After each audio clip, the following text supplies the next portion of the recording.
Hello. അപ്പോൾ നമ്മുടെ ഇന്നത്തെ വീഡിയോ നാട്ടിൽ പോയപ്പോൾ കക്ക വാങ്ങിച്ചിട്ടുണ്ടായിരുന്നു വീട്ടിൽ. അപ്പോൾ അതിനകത്ത് ചെറുതും ഉണ്ടായിരുന്നു വലുതും ഉണ്ടായിരുന്നു. പിന്നെ ഇതിനകത്ത് ഉപ്പില്ലാത്തതായിരുന്നു ഇപ്പോഴത്തെ ഈ സമയമായതുകൊണ്ട്. കക്ക നമ്മൾ വെള്ളത്തിൽ ഇടുക കണ്ട് തുറന്നിരിക്കുകയാണ്, വാ തുറന്നിരിക്കുകയാണ്. കാരണം വെച്ച് കഴിഞ്ഞാൽ ഇതിനകത്ത് എന്തെങ്കിലും അഴുക്കോ കാര്യങ്ങളോ ഉണ്ടെന്നുണ്ടെങ്കിൽ പോകാൻ വേണ്ടിയിട്ട് നമ്മൾ എന്ത് ചെയ്യും, കക്ക എടുത്തിട്ട് കുറച്ച് നേരം വെള്ളത്തിൽ ഇട്ട് വെച്ചേക്കും. അപ്പോൾ ആ വെള്ളത്തിനകത്തോട്ട് അഴുക്കും കാര്യങ്ങളും എല്ലാം പോകും. പിന്നെ നമ്മൾ കഴുകി വൃത്തിയാക്കി എടുത്തിട്ട് ഒരു കലത്തി ഇട്ടിട്ട് വേവിക്കണം. ഒരു തളം മാത്രം വന്നാൽ മതി. അങ്ങനെ നമ്മൾ അടപ്പിൽ തന്നെ വെച്ചു. എന്നിട്ട് കക്കയെല്ലാം വാരി ഇട്ടതിന് ശേഷം നമ്മൾ എന്ത് ചെയ്തു, തീ കത്തിച്ച് വേവിക്കാനായിട്ട് വെച്ചു. എന്നിട്ടൊരു പാത്രം വെച്ച് അടച്ച് വെച്ചിട്ട് വേവുന്നിടം വരെ വെയിറ്റ് ചെയ്യും. ഒരു 10-15 മിനിറ്റ് കഴിയുമ്പോഴത്തേന് വേവും. ഈ സമയത്ത് വേണമെന്നുണ്ടെങ്കിൽ നമുക്ക് ഇതിനകത്തോട്ട് ഉപ്പ് ആഡ് ചെയ്ത് കൊടുക്കാം. കാരണമെന്ന് വെച്ച് കഴിഞ്ഞാൽ സീസൺ അനുസരിച്ച് ഇതിൽക്ക് അറിയാനൊക്കെ ഇതിനകത്ത് കക്കയ്ക്ക് ഉപ്പുണ്ടോ ഇല്ലയോ എന്നുള്ളത്. കാരണം വെച്ച് കഴിഞ്ഞാൽ ഇതെല്ലാം വെന്ത് കഴിഞ്ഞപ്പം അമ്മയാണ് പറഞ്ഞത് ഇതിനകത്ത് ഉപ്പില്ലായിരുന്നല്ലോ, കുറച്ച് ഉപ്പിട്ട് വേവിച്ചുകൂടായിരുന്നു എന്ന്. അപ്പോൾ പറഞ്ഞു മഴ സമയമല്ലായിരുന്നു, ഉപ്പ് കാണത്തില്ലായിരുന്നല്ലോ എന്ന്. പിന്നെ കുറച്ച് കഴിഞ്ഞപ്പോൾ ഒരു 10-15 മിനിറ്റ് കഴിഞ്ഞപ്പോഴത്തേന് കക്കയെല്ലാം തുറന്ന് വന്നിട്ടുണ്ടായിരുന്നു. കാരണം ചില സമയത്ത് ഇതിങ്ങനെ പതഞ്ഞ് മണ്ടയ്ക്കോട്ട് പൊങ്ങും. പിന്നെ കക്ക തുറന്നുകൊണ്ട് തന്നെ നമുക്ക് സമയമില്ലാത്തത് നമ്മളെടുത്തു. പിന്നെ ഇതൊരു പാത്രത്തിലോട്ട് തട്ടി ഇട്ടിട്ട് നമുക്കിനി കക്കയും ഈ തോടും എല്ലാം വേർതിരിച്ചെടുക്കണം.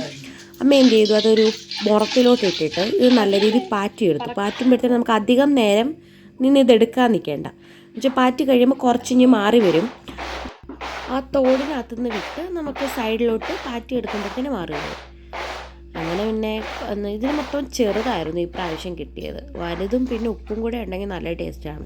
ഈ പാറ്റി വേർതിരിക്കുമ്പോൾ പണ്ടൊക്കെ ആണെന്നുണ്ടെങ്കിൽ ഞാൻ എന്ത് ചെയ്യും, ഇതിൻ്റെ കൂടെ തന്നെ ഇരുന്ന് കുറേ ഇരുന്ന് ഇങ്ങനെ കഴിച്ചിരിക്കും. ഇതിനകത്ത് നമ്മൾ പിന്നെ പൊട്ടാത്ത ഉണ്ടെന്നുണ്ടെങ്കിൽ, എന്ന് വെച്ചാൽ തുറന്ന് വരാത്ത ഉണ്ടെന്നുണ്ടെങ്കിൽ ഈ കലത്തിനകത്തോട്ട് തന്നെ ഇടും. കാരണം വെച്ചാൽ അതിനകത്ത് കുറച്ച് ചൂടും കാണും, ഈ കക്കയ്ക്കകത്ത് നിന്ന് ഇറങ്ങിയ വെള്ളവും കാണും. അതിനകത്തിട്ട് നമ്മൾ പിന്നെ ഒന്നും കൂടെ തുറന്ന് ക്ലീൻ ചെയ്തെടുക്കും. പിന്നെ നെക്സ്റ്റ് ഡേ ആണ് നമ്മളിത് മാങ്ങാക്കറി വെക്കാൻ പോകുന്നത്. തേങ്ങ അരച്ചുള്ള മാങ്ങാക്കറിയാണ്, കക്ക കറിയാണ് വെക്കുന്നത്. റോസ്റ്റും ചെയ്തിട്ടുണ്ടായിരുന്നു. ഇത് മറ്റേ കക്കയുടെ വെള്ളമാണ്. ഈ വെള്ളം വെച്ചിട്ടാണ് ചെയ്യുന്നത്. പിന്നെ നമ്മളൊരു ജാർ എടുത്തിട്ട് ആവശ്യത്തിന് തേങ്ങയും പിന്നെ മുളക് പൊടിയും മല്ലിപ്പൊടിയും മഞ്ഞൾപ്പൊടിയും നമ്മളൊരു മീൻകറി വെക്കുന്നത് പോലെ ആവശ്യമുള്ള സാധനങ്ങളെല്ലാം ഇതിനകത്തോട്ട് ചേർത്തിട്ടാണ് നമ്മൾ കക്കാക്കറി വെക്കുന്നത്. ഇതിനരയ്ക്കാൻ വേണ്ടിയിട്ട് നമ്മൾ വെള്ളം ചേർക്കാറില്ല. അതിന് പകരം ആ വെച്ചിരിക്കുന്ന കക്കയുടെ വെള്ളമാണ് നമ്മൾ ആഡ് ചെയ്യുന്നത്. ഇതെല്ലാം അരച്ച് കഴിഞ്ഞിട്ട് പിന്നെ നമ്മൾ ഇതിനകത്ത് കുറച്ച് പെരിഞ്ചീരകം കൂടെ ആഡ് ചെയ്തിട്ടുണ്ടായിരുന്നു കേട്ടോ. കാരണം ചെറിയൊരു ഫ്ലേവർ കിട്ടാൻ നമ്മൾ മീൻകറി വെക്കുന്നത് പോലെ, തേങ്ങ അരച്ച് മീൻകറി വെക്കുന്നത് പോലെ എല്ലാ സാധനങ്ങളും ഇട്ടിട്ട് ലാസ്റ്റ് നമ്മൾ കുറച്ച് പെരിഞ്ചീരകം, ഒരു നുള്ളു പെരിഞ്ചീരകവും കൂടെ ആഡ് ചെയ്തിട്ടുണ്ടായിരുന്നു ഒരു ഫ്ലേവറിന് വേണ്ടിയിട്ട്. എന്നിട്ട് നമ്മൾ ലാസ്റ്റ് ഇതെല്ലാം അരച്ച് കഴിഞ്ഞിട്ട് നമുക്ക് വേണമെന്നുണ്ടെങ്കിൽ മീൻകറിക്ക് നമ്മൾ പച്ചവെള്ളം ചേർക്കില്ലേ, പച്ചവെള്ളം ചേർക്കുന്നതിന് പകരം നമുക്ക് ഇതെല്ലാം കഴുകി ഈ കക്കാവെള്ളം തന്നെയാണ് യൂസ് ചെയ്തത്. പിന്നെ മാങ്ങയും പച്ചമുളകും എല്ലാം കട്ട് ചെയ്ത് വെച്ചിട്ടുണ്ടായിരുന്നു.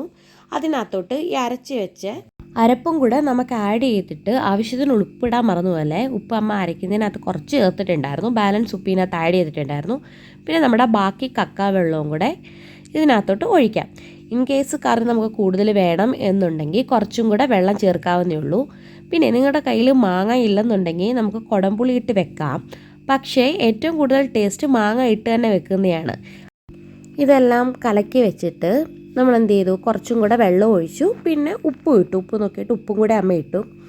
നമ്മുടെ കക്കയ്ക്ക് ഉപ്പുണ്ടായിരുന്നു എന്നുണ്ടെങ്കിൽ നമ്മൾ ഉപ്പ് നോക്കിയിട്ട് മാത്രമേ എടുത്തുള്ളൂ. കാരണം വെച്ച് കഴിഞ്ഞാൽ ഞാൻ നേരത്തെ പറഞ്ഞില്ലേ, കക്കയ്ക്കകത്ത് സീസൺ അനുസരിച്ച് ഉപ്പ് കാണും എന്നുള്ളത്. അപ്പോൾ അത് നോക്കിയിട്ട് നമ്മൾ ഇട്ടാൽ മതി.